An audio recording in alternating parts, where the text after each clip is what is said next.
Cuando en el canal plantearon desarrollar esta actividad con ustedes, en el sentido de lo más emocionante que hay en la misa. Para mí lo más emocionante que hay en la misa es cuando uno pronuncia esas palabras.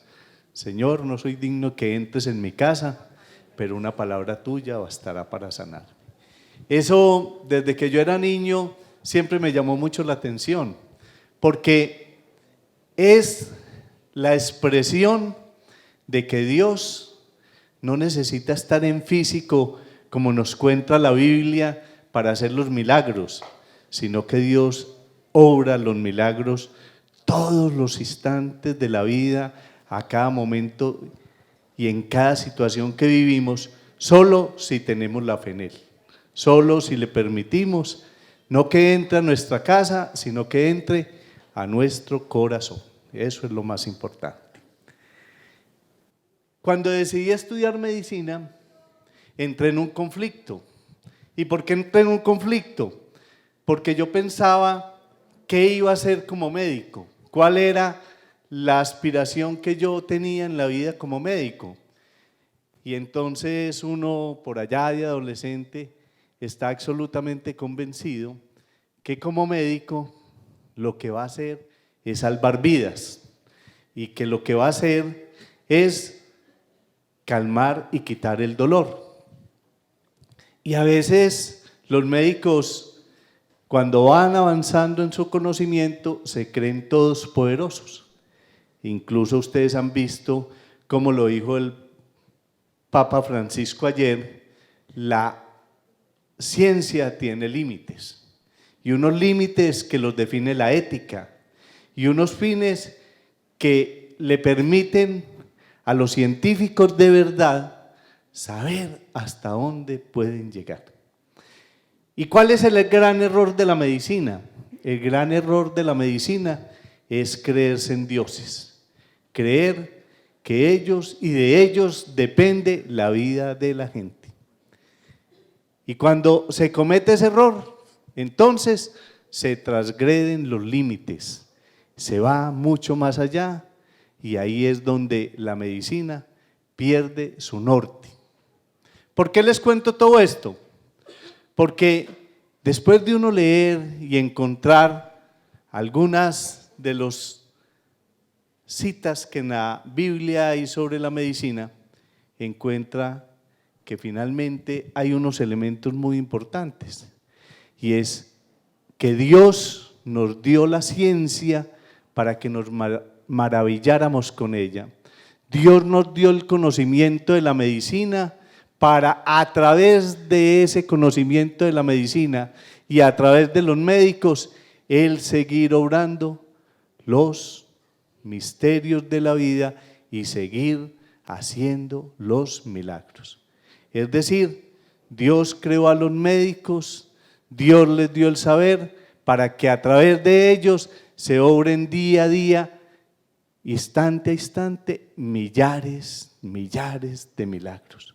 Y la Biblia lo dice, el médico tiene que implorarle a Dios sabiduría para poder a través de ella salvar a la gente, devolverle y quitarle el dolor, devolverle la salud y de esa manera seguir adorándolo a Él. Entonces, si nosotros vinimos a este mundo a ser felices, lo contrario de la felicidad es la tristeza, lo contrario de la felicidad es la depresión, lo contrario de la felicidad es la angustia, todos esos elementos que afectan la salud mental de las personas. Si algo nos abate en este mundo, si algo nos quita el sentido de la vida, si algo hace que nosotros nos sintamos seres miserables, seres que no tenemos nada que ofrecer, es cuando nos estamos sintiendo deprimidos. Las personas que se sienten deprimidas empiezan a sentirse un estorbo para los demás. Las personas que se sienten deprimidas empiezan a sentir que la vida no vale la pena vivirla, así sea un don, un milagro que Dios nos ha entregado. Entonces empiezan a sentirse culpables de todo, empiezan a sentirse culpables de las guerras, de las muertes, del hambre, de la miseria, de todo lo que pasa a su alrededor. Y esas personas depresivas entonces empiezan a implorar incluso la muerte, empiezan a decir mentalmente: Dios, acuérdate de mí, llévame de este mundo, no quiero quedarme aquí sufriendo, no quiero hacer sufrir a los demás, no quiero seguir siendo un estorbo para todo mundo. Y empiezan mentalmente a implorar la muerte. Y como a veces la muerte no llega, empiezan a maquinar de qué manera se produce la muerte. Y ahí es donde empiezan a aparecer esas ideas de suicidio que muchas veces llevan a las personas a eso, a suicidarse. Y cuando nosotros escuchamos que alguien se suicida, entonces nos preguntamos: ¿fue un valiente o fue un cobarde? Esa es la pregunta que le hace todo el mundo a un psiquiatra, o que se hace incluso a sí mismo, pero cuando ven un psiquiatra van y se la preguntan: oiga, doctor, ¿suicidarse es ser muy valiente o es ser muy cobarde? Esa es la pregunta que le hacen a uno. ¿Y cuál es la respuesta? La respuesta es que el suicidio no se puede valorar ni desde la valentía ni desde la cobardía, sino que el suicidio es el proceso que se da en la mente de una persona depresiva que tiene todas esas alteraciones que les he contado, donde la más importante es que se pierde el sentido de la vida, donde uno no es capaz de hacer nada, ni siquiera se levanta, no quiere ni siquiera cepillarse los dientes, ni bañarse, donde todo mundo le dice ponga de su parte, no sea tan desconsiderado, no sea tan desagradecido con Dios, todo lo que Dios le ha dado y usted en esa actitud en que está. Esa situación depresiva que se debe a unos cambios de neurotransmisores del cerebro, porque el cerebro es un órgano que funciona con unas sustancias químicas que se disminuyen, como al diabético se le disminuye la insulina en el páncreas, entonces al depresivo se le disminuyó la serotonina del cerebro. Al disminuirse esa serotonina del cerebro, el cerebro no funciona de una manera adecuada, entonces las emociones son todas oscuras, el pensamiento no fluye adecuadamente, no hay goce de la vida, se pierde la capacidad de disfrute de la vida y entonces se suicida. Entonces no es un problema de ser cobarde o de ser valiente, es un problema de una enfermedad producto de unos cambios neuroquímicos del cerebro. Pero entonces, mi Diosito, del que estamos hablando, del que hoy nos tomamos el atrevimiento de hablar, creó la psiquiatría. Y no crean que la psiquiatría se creó tan fácilmente, porque la psiquiatría es como uno de los desarrollos más modernos de la ciencia médica. Primero, si ustedes han visto películas sobre los psiquiatras en el siglo XIX, la psiquiatría en el siglo XIX tenía muy poquito que ofrecerle a la gente. Incluso los manicomios como el Salpêtrière en Francia, la gente entraba allá y nunca más volvía a salir. Allá se quedaban casi encadenados. Y para no ir muy lejos, iban aquí al manicomio de Aranjuez, a donde murió uno de los grandes escritores antioqueños encerrado porque entró allá y nunca más volvió a salir, Epifanio Mejía. Sí, porque a los locos, entre comillas, a los enfermos mentales, entre comillas, había que esconderlos, porque además se consideraban bravos, porque además se consideraban un peligro, porque además se consideraba que era como una degradación del ser humano. Entonces se metían a esos manicomios y allá morían. Y entonces aparece la psiquiatría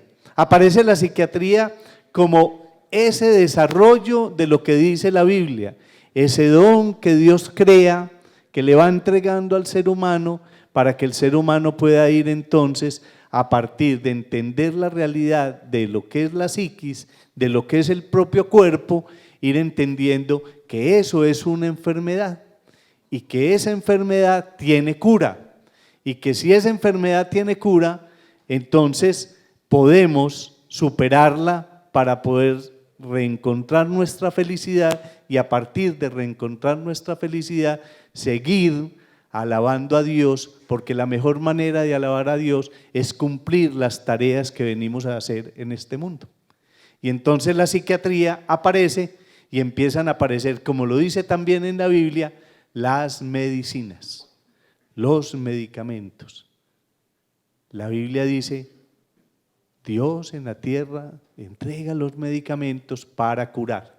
Y aparecen entonces el desarrollo de los medicamentos psiquiátricos. Y esos medicamentos psiquiátricos van cambiando la perspectiva de la enfermedad mental.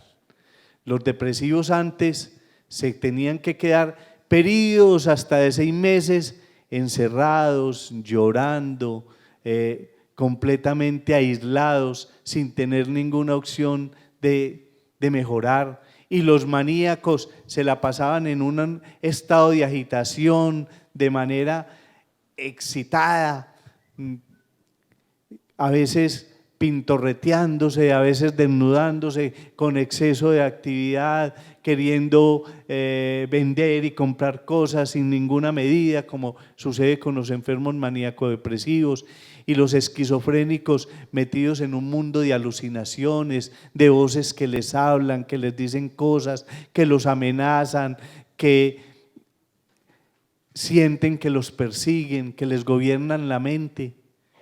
La esquizofrenia, que es una enfermedad muy complicada, donde uno se sale de la realidad, no tenían ninguna posibilidad de recuperar su salud hasta que aparece la psiquiatría, y a través de la psiquiatría y los desarrollos de las industrias farmacológicas empiezan a aparecer una serie de medicamentos que van ayudando a mejorar la depresión, a controlar la manía, a quitar las alucinaciones, a quitar las ideas delirantes, a quitar esas obsesividades que a veces le da a la gente de tener que revisar 1, 2, 3 veces la puerta a ver si sí la cerró, y el gas a ver si sí lo cerró, y de barrer y trapear todo el día y no hacer nada más porque la casa hay que mantenerla muy organizada, y si el vasito está aquí y alguien se lo puso aquí, se enoja sobremanera porque es que el puesto del vasito es donde yo lo puse, y porque tendí la cama y hay del que se siente porque la cama no puede estar arrugada.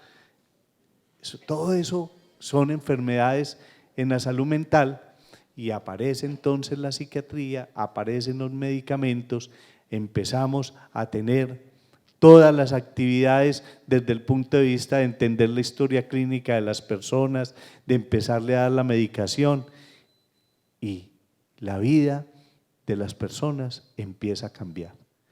Yo tengo pacientes con cuadros depresivos que les había afectado toda la vida, que ellos mismos pensaban que esa era la manera de ser que les tocaba. Es que yo vine a este mundo a ser un aburrido, yo vine a este mundo a ser un amargado, yo vine a este mundo a no disfrutar la vida.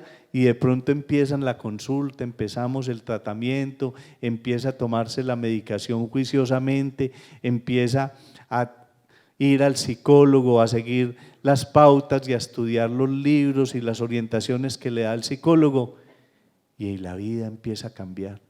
La gente descubre que la vida tiene colores, que el canto de las aves es una melodía exquisita que Dios puso para que la disfrutáramos, y empieza a descubrir que la vida vale la pena vivir. ¿Y eso cómo se hace? A través de esa atención psiquiátrica. ¿Y eso cómo se hace? A través del conocimiento que tienen los psicólogos, que empiezan a orientarle la vida a uno para que empiece a cambiar esos pensamientos negativos en pensamientos positivos, que le enseñan cómo manejar los conflictos en la vida, cómo le enseñan a cómo enfrentar las dificultades de pareja, le enseñan que a veces uno cree que ya sabe lo que el otro le va a decir, entonces ni para qué le digo si yo ya sé qué me va a decir. Ustedes saben cuándo se acaban los matrimonios. Los matrimonios se acaban el día que uno piensa que ya sé lo que el otro está pensando. Entonces, como yo pienso que ya sé lo que el otro está pensando, ni para qué le pregunto si el otro, yo ya sé qué está pensando. Entonces dejo de hablar, sino que empiezo a adivinar lo que el otro piensa. Y entonces el otro empieza a adivinar lo que yo pienso y nos volvemos dos adivinadores que ya no hablamos. Y como ya no volvimos a hablar, se acabó el matrimonio. ¿Sí? Lo peor que le puede pasar a uno en el matrimonio es empezar a adivinarle el pensamiento al otro. Yo siempre le tengo que pensar al otro te tengo que preguntar al otro qué está pensando, pero tengo que estar dispuesto a escucharlo. Tengo que estar dispuesto a escucharlo. Y tengo que estar dispuesto a escucharlo, pero escuchar no es oír, escuchar es digerir las palabras, entender lo que me está diciendo. Porque muchas veces el otro me está diciendo y yo siempre estoy escuchando lo que quiero, estoy oyendo lo que quiero oír. Es lo mismo que siempre me has dicho. No, no es lo mismo que siempre te estoy diciendo. Yo te estoy diciendo esto, porque pasó esto, me estoy criticando, estoy aceptando que tú tienes la razón, pero a veces uno cierra los oídos y no escucha, sino que oye el ruido ahí. Entonces, eso lo hace también la ciencia, la psicología, le abre a uno la mente para que uno empiece a cambiar todos esos pensamientos, para que uno transforme sus emociones y a partir de ahí sea capaz de enfrentar esas dificultades que se dan cotidianamente. Entonces, mire, el saber de la ciencia, ese saber, esa ciencia y ese conocimiento que Dios nos dio para que nos maravilláramos, también se lo entrega la psicología, porque a través de la psicología es que nos van ayudando también a enfrentar todas esas dificultades, a encontrar las soluciones, a que nos escuchemos, a que resolvamos nuestros conflictos, a que hagamos un viaje al interior de nosotros mismos para descubrirnos y saber quiénes somos y de esa manera conocer nuestras falencias y a partir de conocer nuestras propias falencias empezar a buscar cómo llenar nuestra vida y cómo permitirle al otro que sea nuestro complemento para que nos vaya llenando nuestra vida y realmente podamos ser uno en dos y dos en uno, ¿sí? Que yo sea el complemento del otro y el otro sea mi complemento, pero a la vez entonces tengamos esa comunión de pareja que nos permite vivir felices. Pero a veces eso se pierde y eso se pierde porque nos deprimimos, porque nos ponemos ansiosos, porque nos ponemos obsesivos o porque simplemente a través de los conflictos que tenemos en el trabajo, de las dificultades que tenemos económicas, entonces vamos privilegiando unas cosas distintas a nuestra vida personal y familiar y ahí empezamos a perder nuestro camino. Y la psicología y la psiquiatría ayudándonos a superar esas enfermedades mentales y esos problemas de comportamiento, nos devuelven en el camino de la felicidad, porque solo puede entregar felicidad aquel que es feliz, ¿sí o no? Yo no puedo hacer feliz a la gente que está a mi alrededor si yo no soy un ser feliz. Yo no puedo amar a otros si yo no me amo a mí mismo. ¿O cómo amar a otros si yo ni siquiera me amo? Cuando yo no me amo no tengo nada para dar de amor. Es como si alguien va a la casa y toca la casa y me dice, vea señor, regáleme 2.000 pesos para el bus. Si yo no tengo los 2.000 pesos me queda imposible regalárselos. Yo veo a muy poquita gente que se va donde el vecino a tocar pues para que le regale los 1.000 pesos para dárselos a él.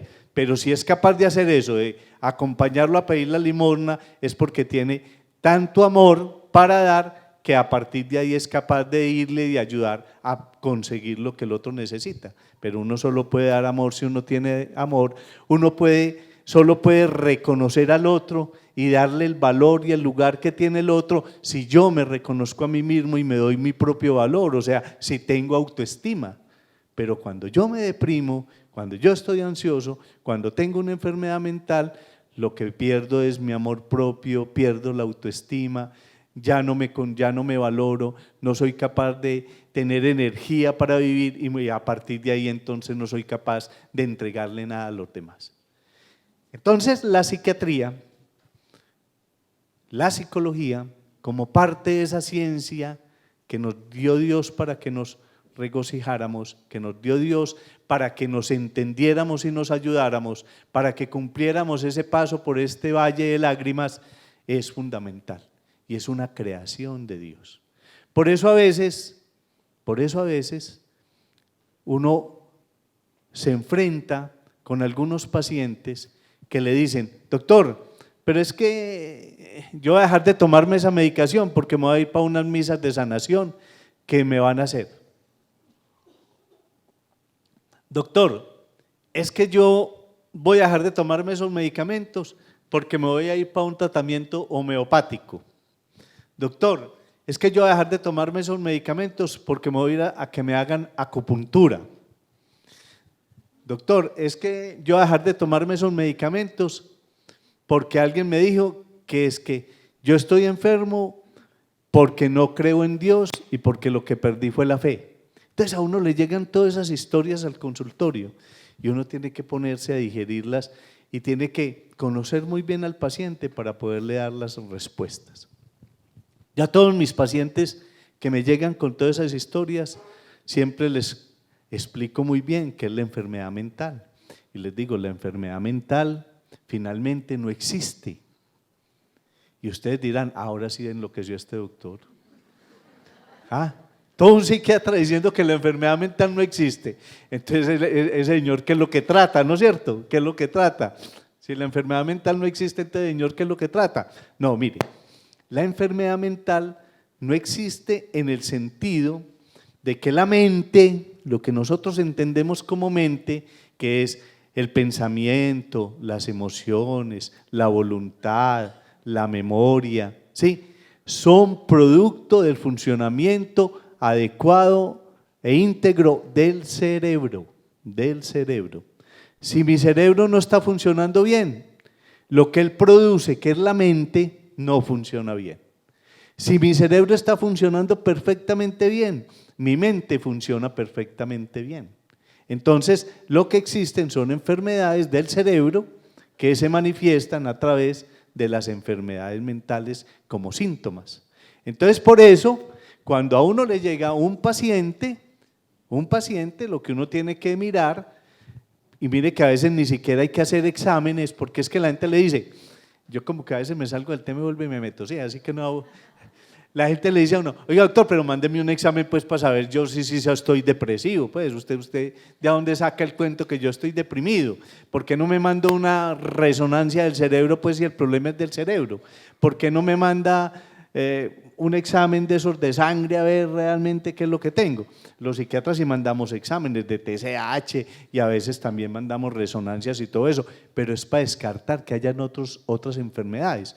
Porque la depresión, la ansiedad, la esquizofrenia, la enfermedad maníaco-depresiva, la aprendemos a diagnosticar es clínicamente. Porque nadie se deja hacer una biopsia del cerebro estando vivo. Venga, pues yo le abro el cerebro, que le voy a sacar un pedazo de cerebro para estudiar a ver cómo está la serotonina del cerebro. Nadie se deja hacer eso. Nosotros ya sabemos por otros estudios donde sacamos sangre y a partir de la sangre estudiamos las plaquetas y a través de las plaquetas estudiamos la serotonina que hay en las plaquetas, entonces sabemos que las plaquetas ahí están disminuidas, pero es que eso ya lo hemos hecho con otros pacientes y no nos vamos a poner a hacer eso porque lo que nosotros hacemos es la clínica y a partir de la clínica de escuchar, de ver, de analizar, de mirar el tono de la voz, de mirar cómo camina, de mirar cómo interactúa con uno. Es que lo que hacemos los psiquiatras es un examen mental, ese mismo que ustedes me hacen a mí cuando me miran. Ustedes me miran a mí cómo camino, cómo hablo, cómo me muevo, si los zapatos salen con el color de la camisa, cualquier cosa. Ustedes me están haciendo también un examen mental a mí, es lo mismo que nosotros hacemos con los pacientes y a partir de hacer ese examen mental armamos un rompecabezas que para eso estudiamos 3 y 4 años más después de ser médicos, armamos ese rompecabezas y a partir de armar esos rompecabezas hacemos el diagnóstico. Como cuando uno va donde el cirujano, ustedes han ido donde el cirujano, a uno le duele la barriga, ¿no?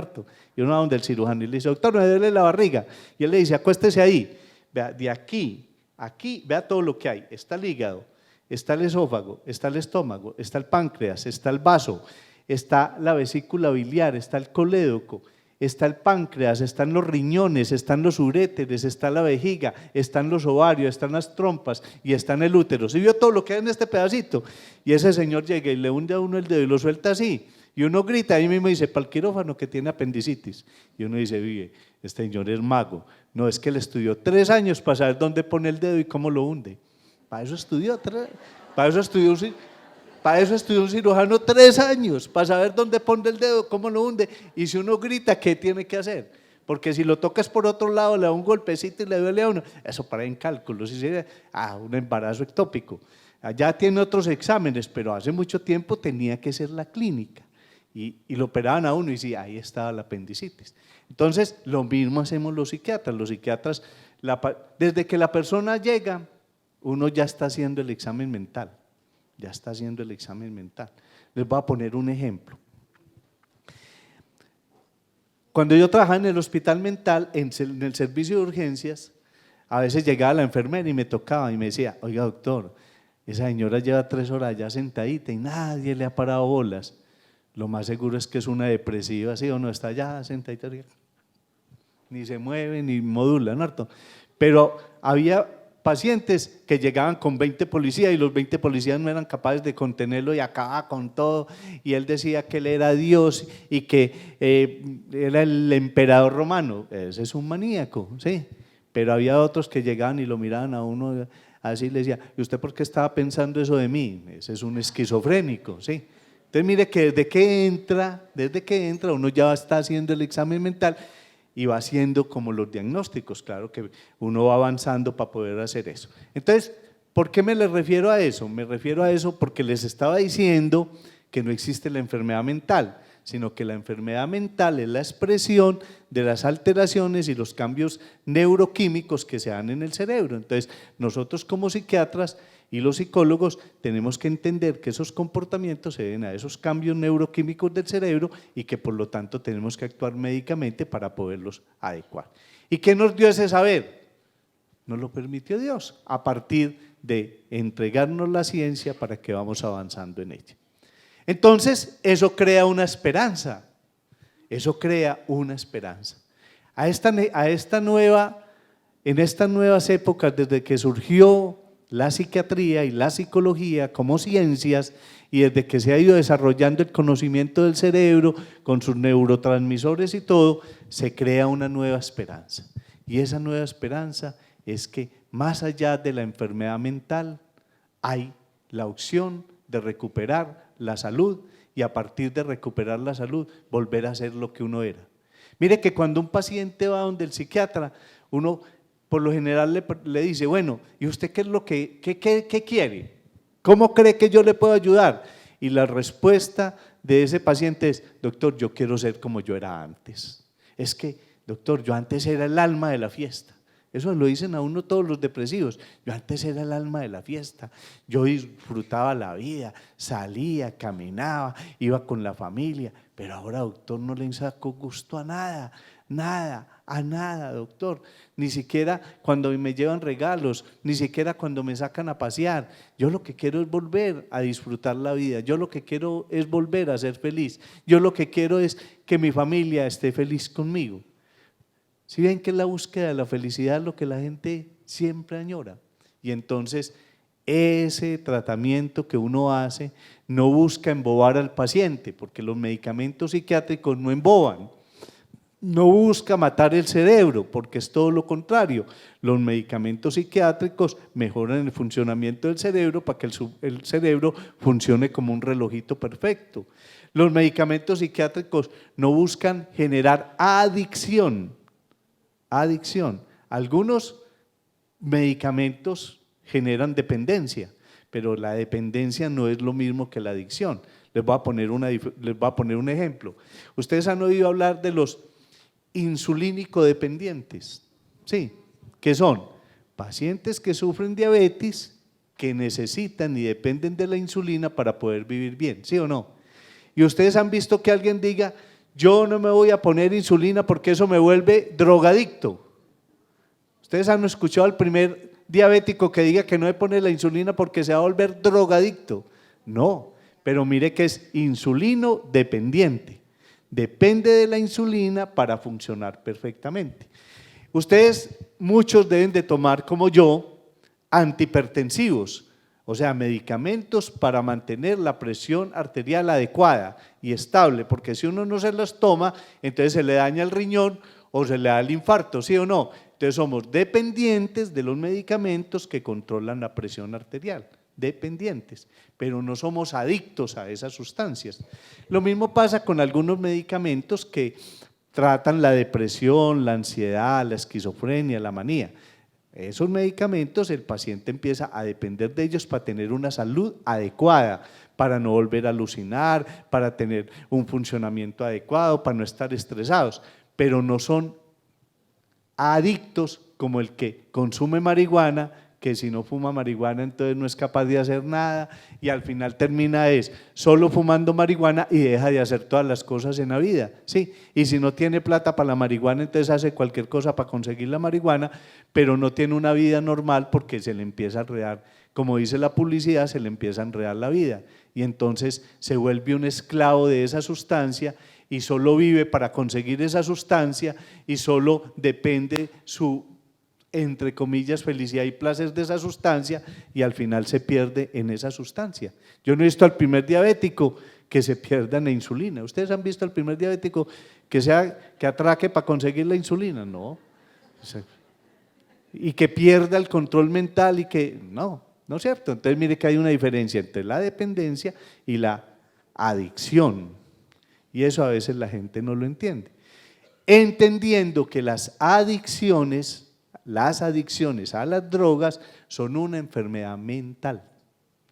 Por eso los adictos terminan todos en tratamientos psiquiátricos, porque en el cerebro hay receptores para esas sustancias que se van estimulando y van tomando el control del cerebro y vuelven a la persona entonces adicta y empieza a tener una serie de cambios en su comportamiento que empieza disfrutando muy bien porque al principio empiezan a consumir drogas y pasa muy rico y después se meten en el infierno más grande que existe en este mundo. Los drogadictos son esclavos de las drogas, esa es la esclavitud moderna. Devolvámonos entonces. Para resumir, la psiquiatría existe, la psicología existe y cumplen una función muy importante, es devolver la salud mental de las personas, porque con una buena salud mental yo puedo disfrutar la vida, con una buena salud mental yo puedo ser feliz, con una buena salud mental yo que recupero mi autoestima, que recupero la felicidad, que recupero el sentido de la vida, puedo entregarle a los seres que están a mi lado amor, felicidad, puedo entregarles lo que yo soy, puedo darme como yo soy, puedo guiar a mi familia, puedo ser una madre adecuada, a veces cantaletosa como todas, ¿no es cierto?, pero adecuada, puedo ser un padre responsable, ¿sí? Puedo ser un hijo de esos modelos. ¿Por qué? Porque tengo salud mental, porque disfruto la vida, porque soy feliz, porque comprendo el mundo, porque no le adivino el pensamiento a nadie, porque soy franco, porque soy honesto, porque soy sincero, porque soy humilde, ¿sí? Todas esas cosas que hacen del ser humano un ser perfecto. Nosotros vinimos a este mundo a cumplir unas tareas. La primera tarea que cumplimos cuando nacemos es la de ser hijo. Pero ahí en ese mismo momento podemos ser hermanos, porque ya hay hermanos. Podemos ser sobrino, ¿no es cierto? Porque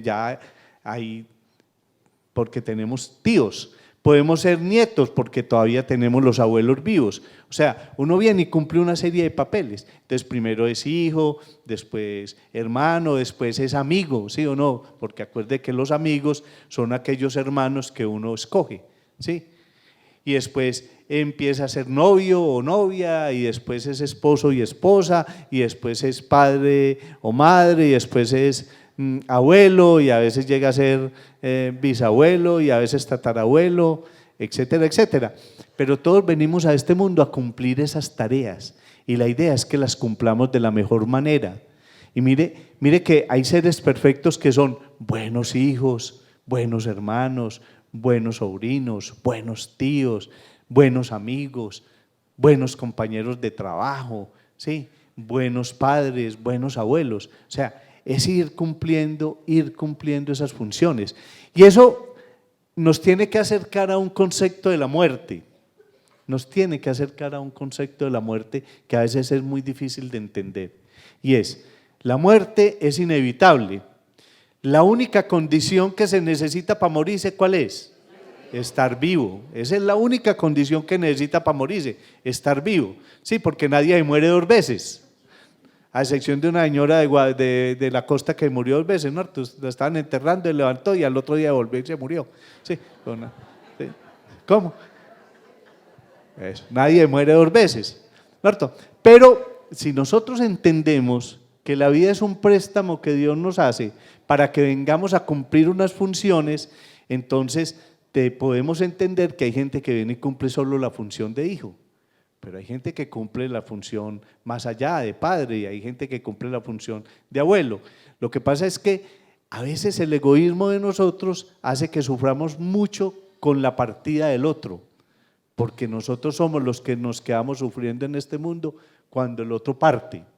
Y la parte más difícil de elaborar el duelo, cuando alguien se muere, son 2. Las partes más difíciles, para que las pongamos así, de elaborar el duelo son 2. Uno, el sentimiento de culpa. Cuando alguien se muere y uno empieza a culparse de no haber hecho todo lo que debía haber hecho por él en la vida. Entonces ese sentimiento de culpa es muy difícil en la elaboración del duelo. Lo que pasa es que a veces uno se culpa de cosas que no son culpa de uno. Entonces uno a veces se culpa de no haberlo llevado ligero a donde el médico. En estos días una pacientica me decía, doctor, es que yo como no me di cuenta que a mi mamá le estaba dando un infarto, pues porque usted no es médica y no tenía cómo saber que a ella le estaba dando un infarto, porque además se murió de repente en la cama. Entonces, ¿cómo no supe que mi mamá le estaba dando un infarto? Porque usted estaba dormida. La gente muere dormida de repente. Entonces, eso no es culpa suya, porque ¿quién es culpable de dormirse? Nadie, ¿no es cierto? Y mucho menos pues si la otra persona está aliviada.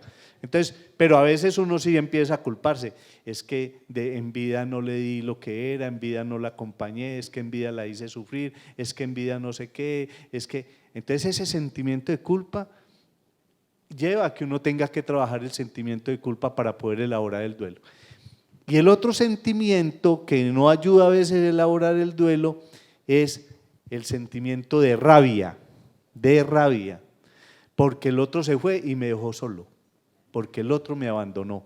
A veces uno le dice eso al paciente y el paciente dice, doctor, pues usted que me creó a mí, ¿cómo voy a pensar yo que mi mamá me abandonó?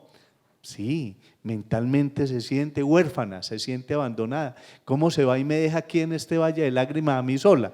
Porque eso de lo que hablaba el Papa Francisco ayer, si escucharon, que habló del cielo, sí, que habló del cielo.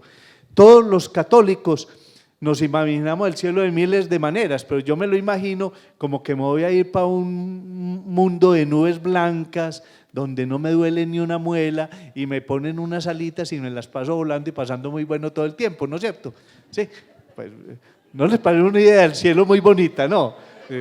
Espectacular, no por allá, sí, uno gozando, sin tener que comer, sin tener… Sí. Si algo es igualito al cielo, les voy a decir que es algo bien parecido al cielo, el vientre materno. ¿Ustedes se han imaginado? Ustedes porque no se acuerdan, yo tampoco. Sí. Lo bueno que pasábamos metidos en el útero de la mamá. Vea, no teníamos que comer porque no nos daba hambre. No teníamos que respirar, ese aire tan contaminado que hay en Medellín, porque allá no teníamos que respirar. Sí, estábamos en una cápsula sin gravedad, con el líquido amniótico flotábamos, entonces no teníamos que hacer ningún esfuerzo en la vida. Ustedes no pónganse a pensar lo rico que es estar allá, eso calientico a 37 grados centígrados, llueva, truene o relampaguee, ¿sí? No hay nada más parecido al cielo que el útero de la mamá, no hay nada más parecido al cielo que el útero de la mamá. ¿Lo habían pensado? Oiga, yo me lo acabé de inventar. Lo acabé de inventar. ¿Ah? Entonces, mire, se va el ser querido, y ese egoísmo de uno, de que el otro se tenía que quedar con uno. El otro ya cumplió sus funciones, la que haya sido, la de ser hijo, la de ser hermano, la de ser papá, la de ser abuelo, ya la cumplió. Ahora le toca a uno, con las herramientas que tiene en la vida, seguir por este valle de lágrimas cumpliendo la función de uno. Y entonces, sin darse cuenta, inconscientemente siente mucha rabia porque el otro se fue para ese cielo que nos imaginamos y nos dejó en este mundo sufriendo, en vez de haberse ido conmigo, pero es que yo todavía no me quiero morir, doctor. Entonces él era el que se tenía que quedar aquí conmigo. ¿Sí ve que hay cosas psicológicas muy complicadas a veces de entender? Entonces, a veces elaborar el duelo es superar la rabia de que el otro nos abandonó. Y a veces eso no es tan fácil. Y para eso a veces se necesita el tratamiento psicológico y psiquiátrico para uno poder entender esas cosas. Pero gracias a que existe la psicología y la psiquiatría, también se puede avanzar en elaborar los duelos, también se puede avanzar en eso.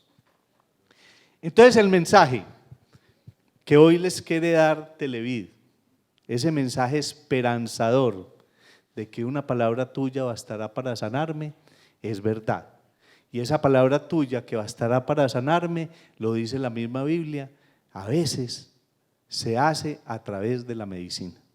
A veces se hace y muchas veces se hace a través de la medicina.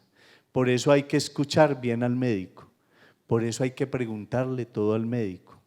Por eso cuando tenemos dudas del médico tenemos derecho a una segunda opinión.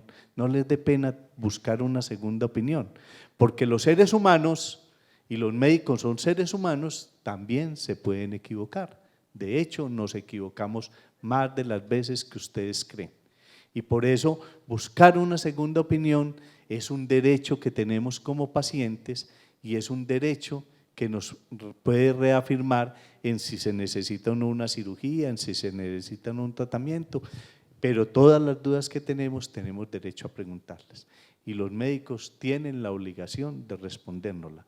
Y si no la tienen, tendrán entonces ellos que recurrir a una cosa que llaman las juntas médicas. A mucha gente de ustedes le han hecho juntas médicas, porque vuelvo y les digo, como seres humanos, instrumentos de Dios, también nos podemos equivocar, pero 4 ojos ven más que 2 y por eso a veces hay que recurrir a esas juntas médicas y por eso podemos recurrir a segundas opiniones. Pero el mensaje es esperanzador y es, vinimos a este mundo a ser felices, lo que más se opone a la felicidad es la depresión y el dolor, y la medicina es un instrumento de Dios para curarnos, no para evitar la muerte, sino para que la muerte llegue en el momento que es, y para que no suframos al momento de la morida. Porque hay mucha gente que no le tiene miedo a la muerte, sino a la morida, ¿sí o no? A la morida. Entonces, de eso se trata el mensaje de hoy, esperanzador de que los milagros se dan todos los días por montones infinitos a través de la medicina. Muchas gracias y que tengan un feliz día.